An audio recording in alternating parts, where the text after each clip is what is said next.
Então, a parte que me coube aqui do simpósio é o que esperar do segmento após a cirurgia, né? Então, a gente... eu dividi aqui em alguns tópicos, né? Então, eu vou falar um pouquinho sobre o período pós-operatório imediato, né? Então, Bernardo falou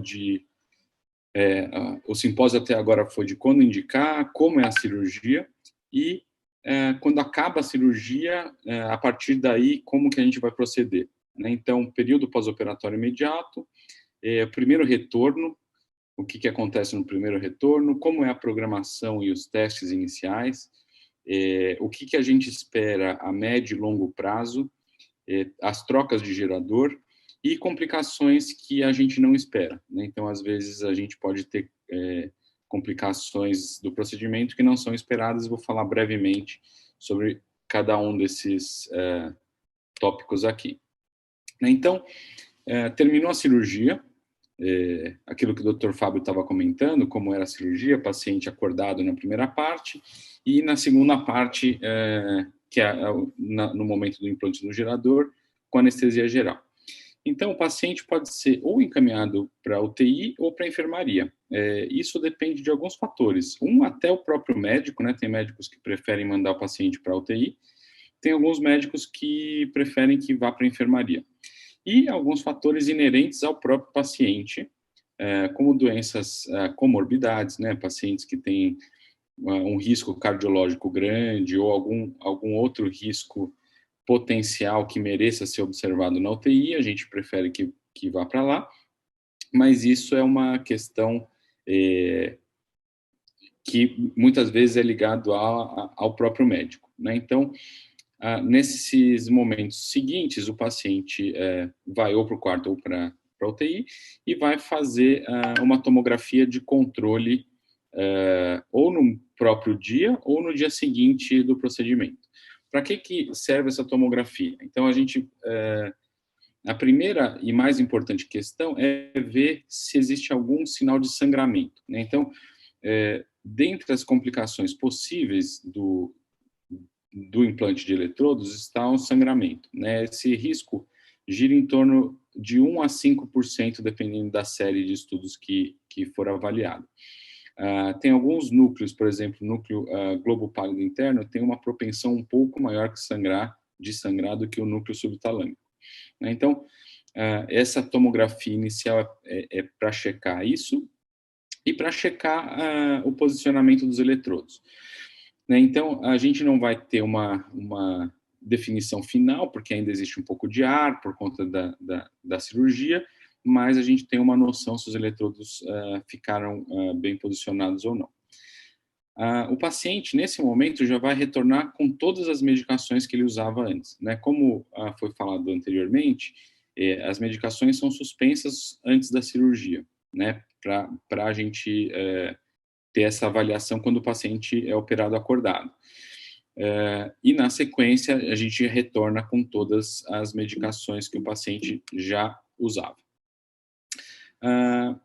Então, o que a gente espera nesse dia seguinte, né? Então, alguns pacientes, dependendo da idade, do comprometimento da doença, podem ficar um pouco confusos, etc. Isso é normal e até certo ponto esperado, logo depois de acordar da anestesia geral, mas isso se reverte rapidamente e nas próximas horas ou 1, 2 dias. Se o paciente ainda tiver um quadro um pouco de confusão, a gente mantém em observação no hospital.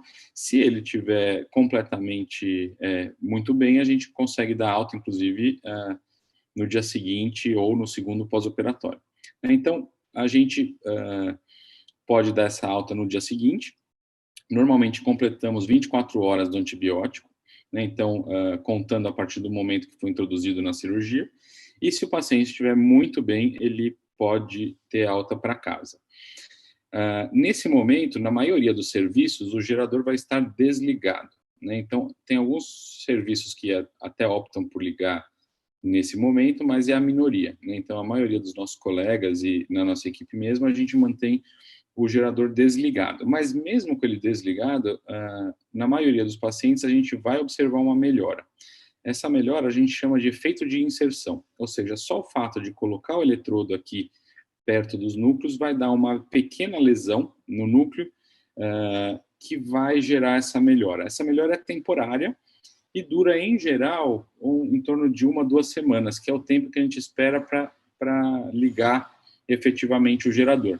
Então, o paciente recebe alta com o gerador desligado e vai ter uma programação de retorno em 2 semanas. Então, primeiro retorno, né? Então, o paciente vai ter alta hospitalar com um curativinho e vai para casa e volta 15 dias depois. Nesse primeiro retorno, a gente tem basicamente 2 missões. A primeira é em relação à cirurgia e avaliar as feridas, né? Então, a gente vai ter basicamente 3 feridas ou 4, né? 2 cranianas, né? Uma em cada eletrodo, normalmente a cirurgia é bilateral, uma atrás da orelha e uma embaixo da clavícula, né? Então, a gente vai olhar a vermelhidão, se tem inchaço, se o paciente teve febre, se tem algum sinal de infecção. E se a cicatrização está sendo adequada. E já pode ser feito o teste de contatos, né? Esse teste, ele pode ser feito tanto pelo cirurgião que operou ou pelo neurologista que acompanha e indicava os casos, né? E isso depende do serviço também, né? Então, tanto um quanto o outro estão habilitados para fazer os testes e as programações iniciais. Então, para que serve esse teste? A gente vai fazendo modificações, né? Então, aqui, como o Dr. Fábio mostrou, aqui é um eletrodo. O eletrodo tem diversos contatos. Então, como se fossem plaquinhas de metal, e essa plaquinha, quando a gente liga, ela vai formar uma esfera no campo tridimensional que vai ser o campo de estimulação. E o tamanho dessa esfera vai variar com os parâmetros que a gente vai colocar nesse estimulador. Eu já vou mostrar para vocês como que é feito isso, mas, grosseiramente, a gente vai ligando contato por contato e vai testando em diferentes parâmetros de estimulação e vai vendo os efeitos terapêuticos e os efeitos colaterais, e com isso a gente mapeia todos os contatos do paciente e vai anotar quais são os melhores contatos, quais são os piores contatos.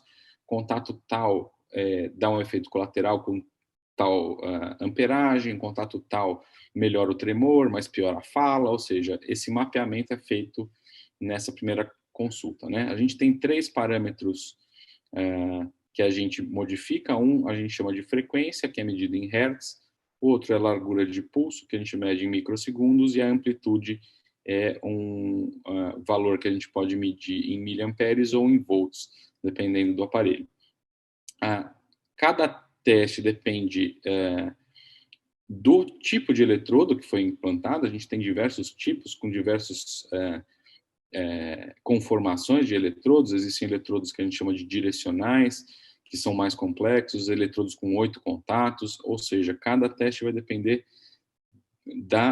do eletrodo e de onde ele está localizado, né? Então, existem basicamente, para a doença de Parkinson, 4 alvos possíveis no cérebro, ou seja, 4 locais no cérebro que a gente pode implantar eletrodos.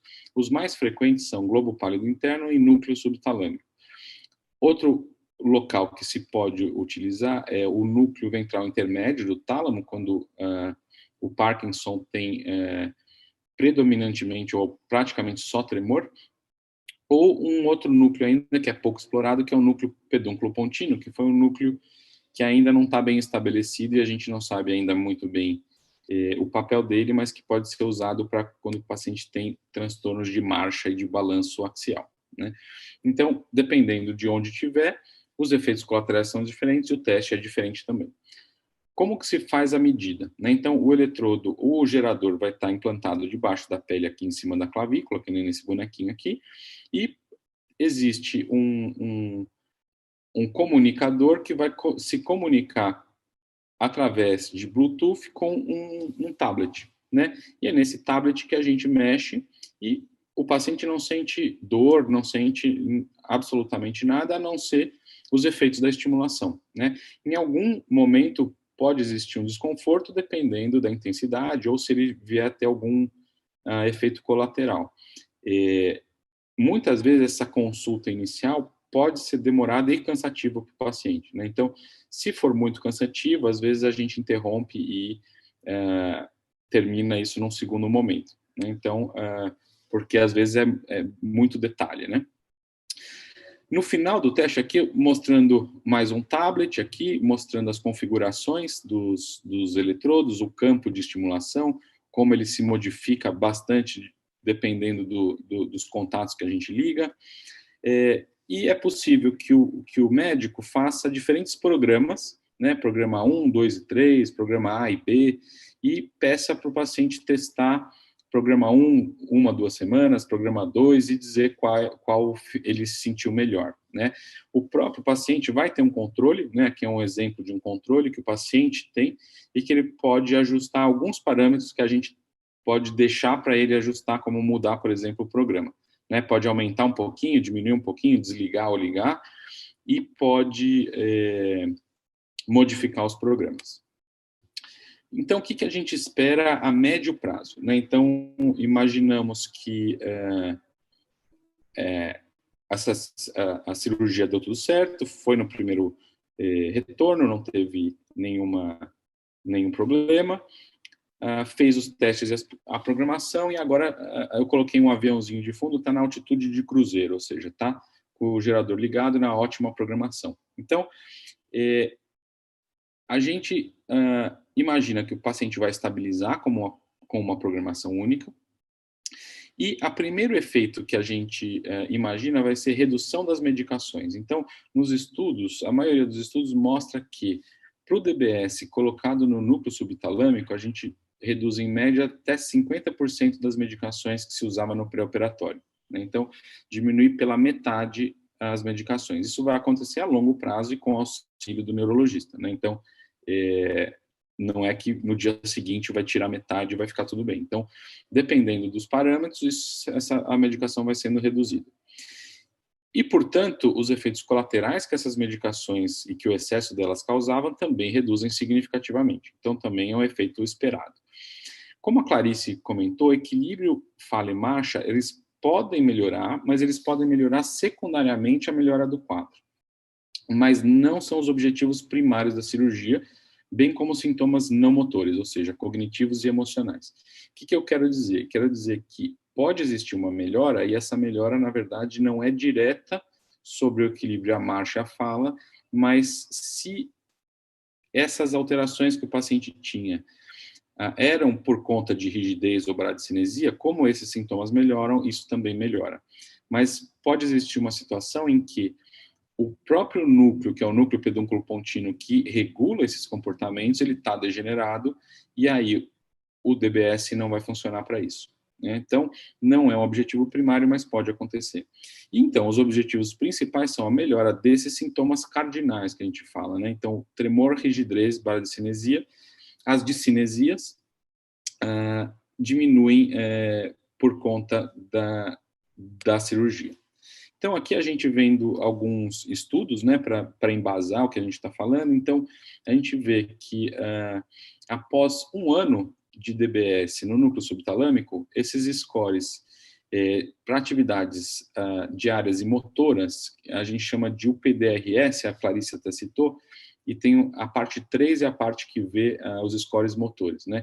Então, chega a melhorar até 60% sem medicação, ou seja, sem remédio nenhum, reduz até 60%, e com medicação reduz 10%, porque a medicação também melhora, né? Então, com redução pela metade da quantidade diária dos remédios. Aqui mostrando o gráfico, mostrando essa redução com o DBS ligado.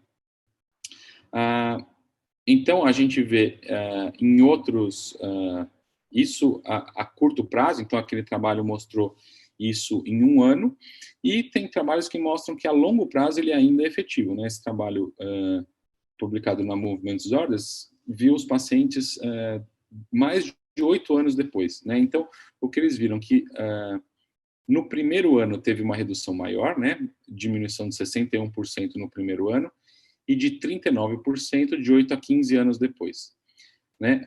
Ou seja, reduziu a melhora, mas ainda é bem melhor, né? Quando a gente olha aqui nas medicações, linha de base é a primeira, um ano depois reduziu muito a medicação, 8 a 15 anos depois subiu um pouco a medicação que os pacientes estavam usando, mas ainda bem longe do que eles usavam antes da cirurgia. Então, comparada com antes da cirurgia, teve redução de 55% na medicação no primeiro ano e 44% a longo prazo, ou seja, de 8 a 15 anos. Isso antes de reprogramar, ou seja, deixou naquela altitude de cruzeiro, ficou programado, e aí se reviu 8 ou 15 anos depois, e aí se reprogramou, fez uma nova programação e os pacientes melhoravam ainda mais com uma nova programação.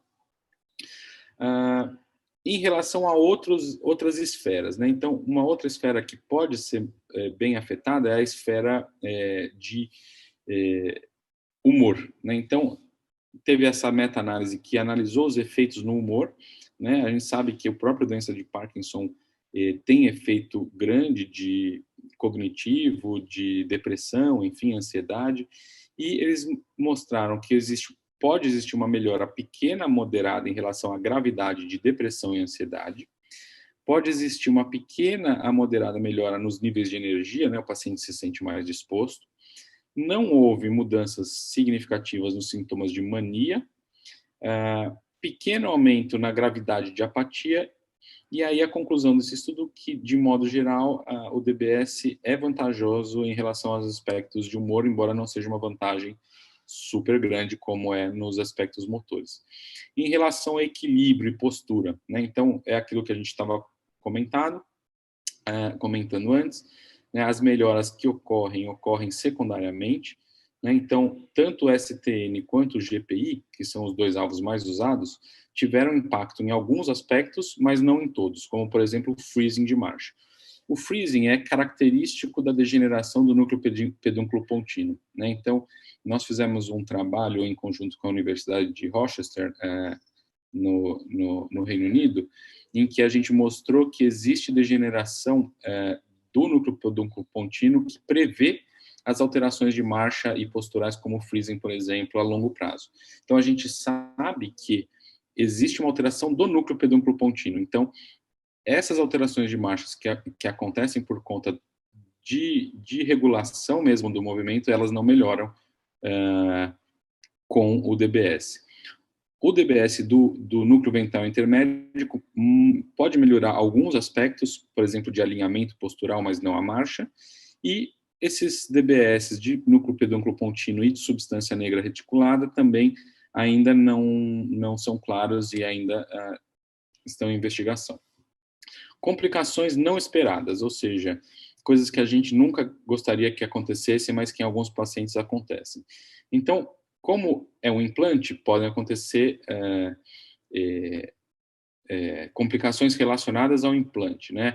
Algumas aqui eu ilustrei, como, por exemplo, fratura, o eletrodo quebrar, ele parar de funcionar por algum motivo, infecção. Graças a Deus, essas imagens não são nossas, então, mas é desesperador ver, né? Então, assim, infecção e erosão da pele, por exemplo, exposição, outros, por exemplo, hematoma subdural, por exemplo, o paciente bate a cabeça, ele tem um eletrodo, isso desloca o eletrodo, por exemplo, né? Então, são complicações que a gente não espera, mas que eventualmente com o eletrodo podem acontecer e que a gente tem que lidar individualmente, dependendo do que for acontecer.